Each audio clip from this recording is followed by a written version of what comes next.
साथीहरू नमस्कार। स्वागत छ यहाँहरूलाई मेरो अर्को नयाँ भिडियोमा। र आज हामी कुरा गर्नेछौँ the stage licensing act of 1737 र यो विषयमा रहेर हामी दुईजनाको चर्चा गर्नेछौँ।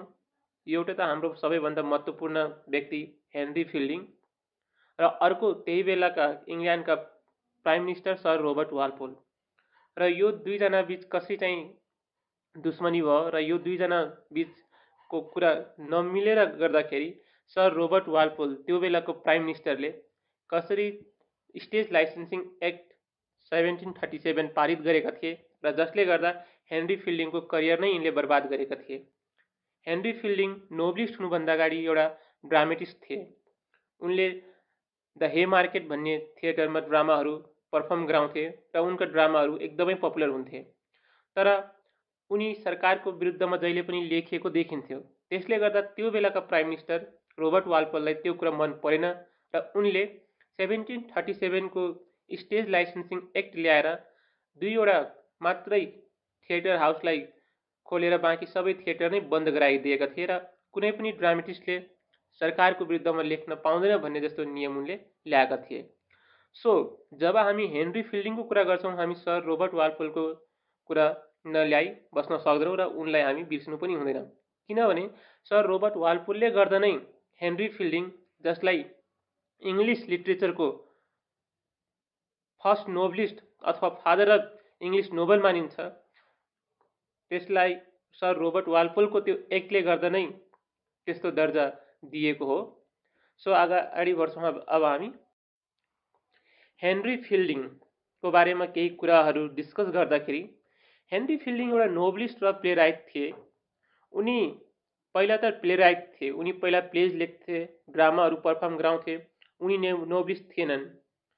तर अब जसरी हामी डिस्कस गऱ्यौँ कि पछि त्यो लाइसेन्सिङ एक्टले गर्दाखेरि जब उनी आफूले चाहेअनुसारको सरकारको विरुद्धमा सरकारको कमी कमजोरीको बारेमा लेख्न पाएनन्, त्यस्तो चाहिँ ड्रामाहरू पर्फर्म गराउन पाएनन्, उनी नोबलतिर लागेका हुन्।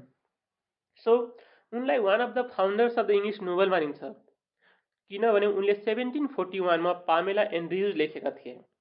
उनको पहिलो नोबल मानिन्छ सकभर यो।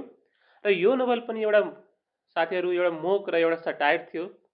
र यो सटायर नोबल चाहिँ उनले फेरि स्यामुएल रिचार्डसनको नोबललाई नै सटायर गरेर लेखेका थिए। र उनलाई फादर अफ इङ्ग्लिस नोबल पनि भनेका छन् सर वाल्टर स्कटले। र उनको अर्को परिचय छ the greatest novelist of the 18th century. उनलाई 18th सेन्चुरीको ग्रेटेस्ट नोबलिस्ट मानिन्छ। उनी एरिस्टोक्रेटिक फ्यामिलीबाट आउँछन् र उनी वेल एजुकेटेड थिए। उनीसँग डिप नलेज थियो लाइफको बारेमा र उनले आफ्नो गुजारा चलाउनको लागि प्लेजहरू, फार्सिजहरू, स्पेसली त्यस्ता फार्सिजहरू, त्यस्ता व्यङ्ग्यात्मक प्लेजहरू लेख्न थाले जुन त्यो बेलाको सरकारको कमी कमजोरीहरूको, सरकारको नीतिहरूको विरुद्धमा हुन्थ्यो।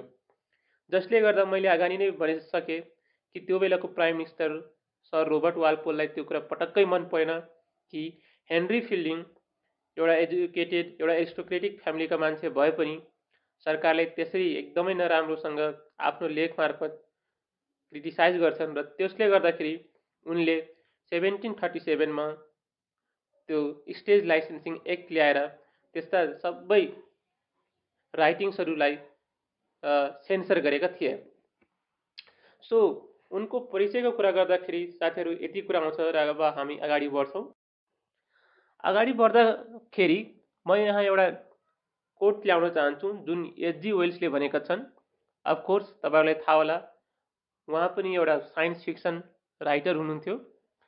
सो उहाँले भनेको एउटा कोट छ, no passion in the world is equal to the passion to alter someone else draft.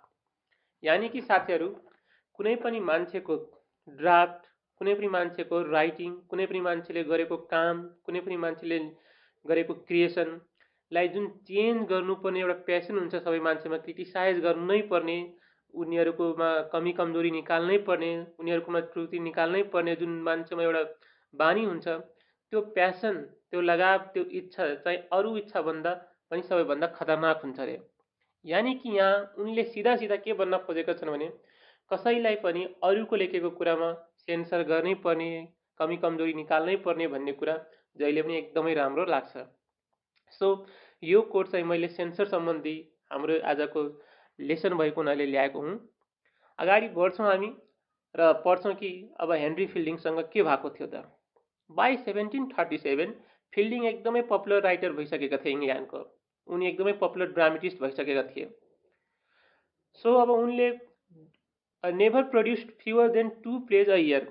एक सालमा उनले 2वटा भन्दा कहिले नै कममा ड्रामाहरू प्रोड्युस गरेनन्। र 1732मा उनले त 5वटा ड्रामाहरू प्रोड्युस गरे।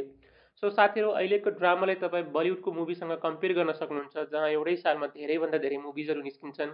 एउटै महिनामा, एक हप्तामा पनि त्यहाँ रिजनल, नेसनल धेरै मुभिजहरू निस्किन्छन्।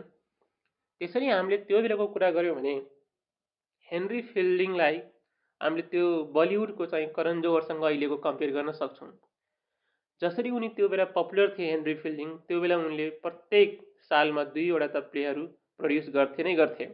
र 1732मा त उनले 5वटा गरेका रहेछन्। र उनको फेरि कस्तो थियो भन्दाखेरि 2 आउट अफ 3 प्लेज उनको पपुलर फेमस हिट भएकै हुन्थ्यो, र जसले गर्दा उनलाई नाम प्रदान गर्यो। सो अगाडि हामी पढ्छौँ, his writings grew more brazen in their explicit anti ministerial jabs. So साथीहरू, अब उनको काम, उनको लेखाइ कस्तो भयो भन्दाखेरि तत्कालीन सरकारको विरुद्धमा खनिने। उनले तत्कालीन सरकारको कामहरू, तत्कालीन सरकारका नीतिहरूलाई चाहिँ पटक्कै मन पराएका देखिँदैन। र त्यसैले गर्दा जति पनि सरकारमा भएका मिनिस्टरहरू थिए तिनलाई ब्लो गर्ने किसिमले, ज्याब्स भनेको साथीहरू यहाँ ब्लो हुन्छ, कसैलाई व्यङ्ग्य गर्नु, हिर्काउनु, हिट गर्नु। उनको जति पनि कामहरू थिए, राइटिङ्सहरू थिए, ड्रामा पर्फर्मेन्सहरू थिए, त्यो सबै सरकारको विरुद्धमै खनिएको देखिन्थ्यो। सो अगाडि हामी पढ्छौँ, उनको जति पनि प्लेहरू थिए त्यसमा बोल्ड, डिरेक्ट अट्याक गरिएको पाइन्छ रोबर्ट वालपोलको सरकारलाई। र त्यो बेलाको प्रधानमन्त्रीसँग उनले न्यू खोजेका थिए, र जुन एकदमै नराम्रोसँग पछि उनलाई त्यो आइपर्यो।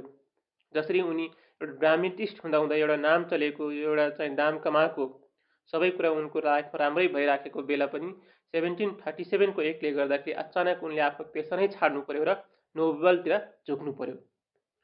र उनको खालि सोसल कमेन्ट्री मात्रै हुन्न थियो ड्रामामा कि समाजमा के कस्ता समस्या छन्।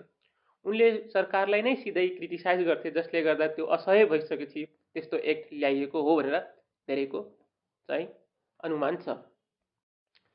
हामी अगाडि बढ्छौँ र अब कुरा गर्छौँ उनको त्यस्तो कुन चाहिँ प्ले थियो र जसले गर्दा चाहिँ उनलाई त्यो ड्रामेटिस्टबाट नोभलिस्टतिर झुक्न बाध्य गरायो। सो यहाँ एउटा प्ले छ द गोल्डन रम्प भन्ने, जुन 1737मै आएको थियो। तर यहाँ एकदमै इन्ट्रेस्टिङ कुरा के छ भन्दाखेरि यो प्ले सर रोबर्ट वालपोलले आफ्नो पार्लियामेन्टमै चाहिँ देखाएर भनेको थिए कि यस्तो यस्तो छ र यो मान्छेले यो लेखेको हुनुपर्छ। तर रमाइलो कुरा, त्यसमा कुनै अथरको नाम थिएन। तर त्यसका कन्टेन्टहरू चाहिँ एकदमै सेटाइरिकल थिए, एकदमै अफेन्सिभ थिए, त्यो सरकारको लागि असह्य थिए, तर बिना अथर। तर भित्रभित्र एउटा भनाइ छ कि सबलाई त्यहाँ पार्लियामेन्टका जति पनि मिनिस्टर र मेम्बरहरू थिए तिनलाई चाहिँ थाहा थियो यो हेनरी फिल्डिङकै हो। के थाहा अब हेनरी फिल्डिङले चाहिँ सरकारले केही कारबाही गर्छ कि भनेर उनले आफ्नो नाम नराखेका हुन् कि त्यसमा भनेर पनि धेरैले अनुमान गर्छन्। र यसले गर्दा के हो भन्दाखेरि फिल्डिङलाई त आरोप लाग्यो कि द गोल्डन रम्प भन्ने उनैले लेखेका हुन्, जुन एकदमै सरकारको विरुद्धमा लेखिएको छ।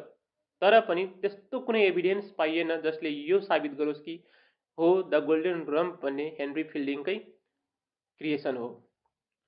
सो अब हेनरी फिल्डिङसँग एउटा समस्या के थियो भन्दाखेरि उनी त्यो बेलाको सरकारको विरुद्धमा थिए। यानि कि हामी भन्न सकौँ उनी जहिले पनि अब टोरी साइडतिर वा किङको साइडतिर अलिक बढी नै प्रिफर गर्थे कि जसरी हामीलाई थाहा छ इङ्ल्यान्डमा 2 पार्टी थिए, हुइग र टोरी। टोरीहरू चाहिँ राजाको साइड थिए भने हुइगहरू आफूहरू चाहिँ बढी अब राजाभन्दा पनि प्रजाको साइडमा वा आफू प्युरिटन मान्थे उनीहरू। तर हेनरी फिल्डिङले कुनै पार्टी अथर भएर कहिले काम गरेनन् भन्ने पनि त्यस्तो भनिन्छ, जसले गर्दा उनलाई चाहिँ त्यस्तो समस्या परेको हुनसक्छ। सो हामी अब अगाडि बढ्छौँ साथीहरू। अगाडि हामी पढ्छौँ कि उनको जति पनि राइटिङ्स थिए त्यसमा चाहिँ बिटर रिसेन्टमेन्ट थियो। जसरी हामी अगाडि नै डिस्कस गरिसकेछौँ यो कुरालाई, त्यो बेलाको कन्टेम्पोरेरी पोलिटिक्सको लागि जसरी उनलाई त्यो कन्टेम्पोरेरी पोलिटिक्स मन पर्दैन थियो, जुन सर रोबर्ट वालपोलको सरकार थियो र त्यसको कामकाज थियो त्यो उनलाई मन पटक्कै परेको थिएन र त्यो प्रति उनले एकदमै नराम्रो घृणा थियो र उनले त्यही आक्रोश आफ्नो राइटिङ्स थ्रु व्यक्त गर्थे। यो मात्र होइन कि जुन थिएटरको एउटा संसार थियो, जसरी थिएटरमा पनि सरकारको जहिले पनि चाहिँ राम्रो लेख्ने, सरकारलाई प्रेज गर्ने त्यस्ता थिएटरहरूलाई बढीभन्दा बढी चाहिँ सरकारले बजेटहरू दिन्थ्यो, त्यस्ता थिएटरलाई सरकारले बढीभन्दा बढी चाहिँ सहयोग गर्थ्यो, पैसाहरू दिन्थ्यो र प्याट्रोनेज गर्थ्यो। त्यस्तो कुरालाई उनले कहिले पनि मन पराएनन्। जसरी हामी बलिउडको कुरा गर्दाखेरि यहाँनिर नेपोटिजमको कुरा ल्याउन सक्छौँ। जसरी चाहिँ एउटा प्रोड्युसरको छोरा नै एक्टर हुन्छ, एउटा डिरेक्टरको छोरा नै एक्टर हुन्छ, आउटसाइडर्सहरूलाई त्यति चाहिँ अपर्च्युनिटी हुँदैन र आउटसाइडर्सहरूलाई राम्रो मुभी पनि पाइँदैन।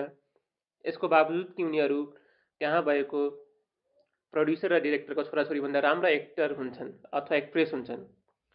सो उनलाई जसरी त्यो थिएटरहरू गुलामी गर्थे त्यो सरकारको चाहिँ एक किसिमको जहिले पनि मुखपत्र भएर काम गर्थे, सरकारको विरुद्धमा कुनै त्यस्तो कुरै नै लेख्दैनथे वा त्यस्तो सरकारको विरुद्धमा कुनै त्यस्तो प्ले नै चलाउँदैनथे, त्यो कुरा उनलाई मन पर्दैन थियो।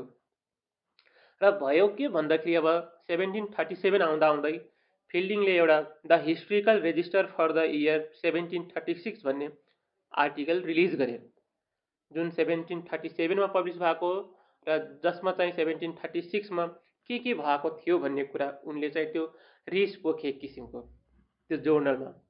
र त्यो जोर्नलमा के थियो भने scathing collection of satirical scenes mocking a group of politicians who appear to lack any rational basis in their decision making. र उनले त्यसमा भरिभरका नेताहरूलाई एकदमै सेटायर गरेका थिए, एकदमै बढी मोक गरेका थिए, त्यसमा बढी उनले जिस्काएका थिए, व्यङ्ग्य गरेका थिए र त्यो नेताहरूलाई उनले खासमा व्यङ्ग्य गरेका थिए जुन नेतामा नेता भए पनि अलिकति ऱ्यासनलिटी पनि छैन, अलिकति गलत सही छुट्याउन सक्ने त्यस्तो क्षमता नभएको नेताहरूप्रति उनले एकदमै बढी त्यसमा व्यङ्ग्य लेखेका थिए। र उनलाई लाग्यो कि यस्ता नेताहरू जसमा ऱ्यासनलिटी नै छैन, जसले डिसिजन नै केही गर्न सक्दैन, जसले प्रोपर डिसिजन नै गर्न सक्दैन, त्यस्ता नेताहरूबाट उनी वाक्क भएको देखिन्छ र त्यसपछि उनले चाहिँ त्यो जर्नल पब्लिस गरेको देखिन्छ। साथीहरू, अब हामी अगाडि बढ्छौँ र हेर्छौँ के भएको थियो त। अब चार्जेसहरू पनि पाइन्छन् उनको विरुद्धमा। यो होइन कि हेनरी फिल्डिङ नै सही थिए।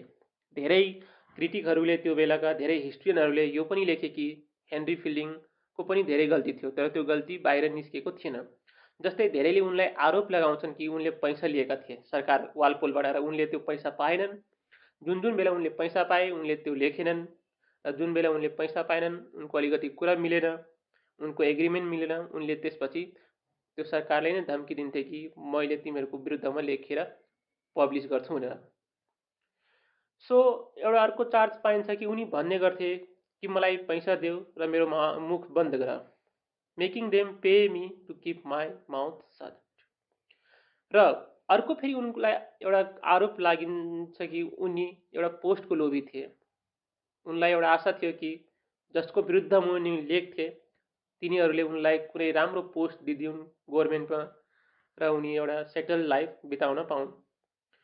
सो जब यो सबै कुरा भयो, जब चाहिँ 1737को एक्ट आयो र उनी नोबेलतिर झुके र उनी त्यसले गर्दाखेरि इङ्ग्लिस लिटरेचरको फादर अफ नोबेल मानिन्छन्। सो त्यो बेला उनले एउटा कुरा भनेका थिए कि जसरी उनी एकदमै पपुलर भइरहेको थिए ड्रामातिर र ठ्याक्कै त्यो बेलामा त्यो एक्टले गर्दा उनलाई ड्रामा छोड्नु पर्यो, आफ्नो प्यासन छोड्नु पर्यो र उनले त्यो बेला एउटा भनाइ भनेका थिए, he left off writing plays when he should have begun. उनले भनेका थिए कि जति बेला उनले खास लेख्न सुरु गर्नुपर्ने हो ड्रामाहरू प्लेहरू त्यति बेला उनले छाड्नु पर्यो र त्यो उनको लागि एकदमै दुःखको कुरा हुन पुग्यो। सो साथीहरू, अब हामी अगाडि बढ्छौँ। आई होप कि तपाईँहरूलाई यहाँसम्म चाहिँ क्लियर भयो होला। भयो कि अब त फेरि अर्को घटना 1734मा केही समय अगाडि, लाइसेन्सिङ एक्ट आउनुभन्दा केही समय अगाडिमा जेनरल इलेक्सन हुन्छ, जसमा चाहिँ वालपोलले एकदमै ड्रामेटिक चेन्ज गर्छन्। जेनरल इलेक्सनमा जितिसकेपछि उनले ट्याक्स पोलिसी ल्याउँछन्, सबै कुराहरूमा ट्याक्स लगाउँछन् र एउटा भनाइ छ कि एउटा अनुमान गरिन्छ त्यही ट्याक्स पोलिसीले गर्दा उनी अलि बढी रिसाए कि हेनरी फिल्डिङ लाई त्यो मन परेको थिएन कि, र त्यसैले गर्दा चाहिँ उनी वालपोलको विरुद्धमा लेख्थे वा खनिन्थे। र जुन 1734मा वालपोलको सरकारले ट्याक्स पोलिसीमा चेन्ज गरेको थियो र ट्याक्समा एकदमै बढी इन्क्रिमेन्ट गरेको थियो, त्यसलाई उनले मन पराएनन् र त्यसपछि उनले लगातार वालपोलको सरकार विरुद्ध खनिए र अन्ततः वालपोलले पनि सहनै नसकेर 1737मा लाइसेन्सिङ एक्ट पारित गर्यो।